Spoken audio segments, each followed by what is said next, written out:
Në shtëpinë e Big Brother Kosova, ku tensionet shpesh shpërthejnë në momente të paparashikueshme dhe ku emocionet në impresionin e kamerave bëhen të egzageruara, një nga episodet më të forta u zhvillua mes Hygertas, Albës dhe Tonit.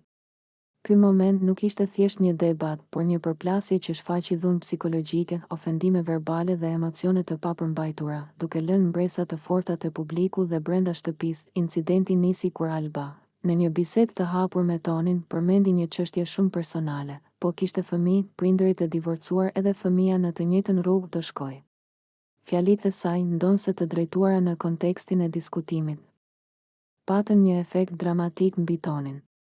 Ai nuk mund të mbante emocionet dhe i rridhnin lotët në sy dhe faqe, duke treguar qartazi dhimbjen dhe lëndimin që i shkaktoi kjo deklaratë. Hygerta ndërhyri menjëherë dhe ju drejtua Albës me një ton të ashpër, mbylle gojen. Boll. Bëj autokritik për veten tënde. Kjo ndërhyrje nuk ishte thjesht një përpjekje për të mbrojtur Tonin, por një reagim i fortë ndaj mënyrës se si Alba përdorte fjalët, duke i bërë ato të tingëllonin si dhunë psikologjike dhe ofendim personal. Hygerta e kuptoi menjëherë se situata po kalonte kufit e debatit dhe po shndërrohej në një situatë emocionalisht të rrezikshme. Incidenti theksoi një nga aspektet më të ndjeshme të Big Brother Kosova. Marrëdhëniet mes banorëve shpesh përmbajnë tensione të fshehura.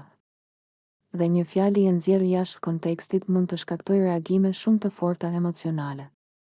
Në këtë rast, dhuna verbale dhe ajo psikologjike ishin të dukshme, duke treguar se nuk janë vetëm lojë, por gjithashtu ngarkesë emocionale reale. Banorët e tjerë panë situatën dhe reaguan në mënyra të ndryshme.